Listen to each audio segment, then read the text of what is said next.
You know, when you see pictures of Earth from space, there's one thing that just completely dominates the view, right?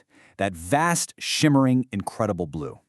That's Earth's ocean, and it's really the heart of our world's climate and its entire life support system. Hey everyone, welcome back. Today we're doing a deep dive into Earth's oceans. This is part 9 of our Introduction to Earth Sciences for Everyone series from Virtualization Options LLC. And yeah, today it is all about that blue heart. So let's just kick things off with a fact that is, well, it's both amazing and a little bit humbling.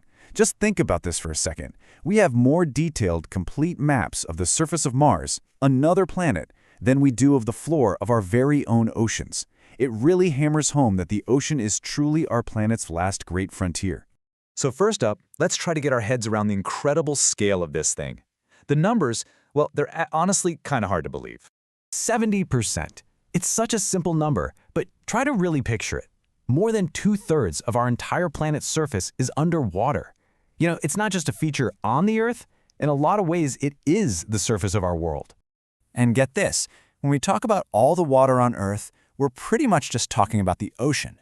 I mean, think about it. Every river, every lake, every glacier in the entire world, all of that put together is only about 3% of the total. A whopping 97% of our planet's water is saltwater, all held in this one massive connected ocean. And this scale isn't just about how wide it is, it's about how incredibly deep it is. The Mariana Trench, the deepest point, goes down almost 11,000 meters. That's nearly 7 miles straight down. To put that in perspective, if you could somehow take Mount Everest and place it at the bottom, its peak would still be more than a kilometer under the water. Just incredible. All right, so we've established we have this unimaginably huge body of water. But here's the really important part. It's not just sitting there. It's a dynamic, churning, constantly moving system. So what are these invisible engines that are driving all of this motion? Well, up on the surface, the main driver is the wind. The same global wind patterns that create our weather are constantly pushing on the water, creating these enormous, slow-moving circular currents we call gyres. You can almost think of them as giant, swirling rivers inside the ocean itself, always circulating water around the globe. But that's just the top layer. Deeper down, a totally different engine takes over. We call it the ocean conveyor belt. It's all driven by density. See, cold, salty water is heavier than warm, fresher water. So in the polar regions, it sinks and starts this incredibly slow, powerful journey along the ocean floor. We're talking about a trip that can take centuries to complete, and all the while, it's moving heat around the planet like a massive global thermostat. And then, of course, you have the tides. This is like the daily breath of the ocean, that constant, predictable rhythm of the sea level rising and falling. And it's all thanks to the gravitational pull of our moon, and to a lesser extent, the sun. It's this steady pulse that has shaped our coastlines for eons. And what about waves? The life of an ocean wave is really just a story about energy. It all starts, maybe thousands of miles out at sea, when wind transfers its energy into the water's surface.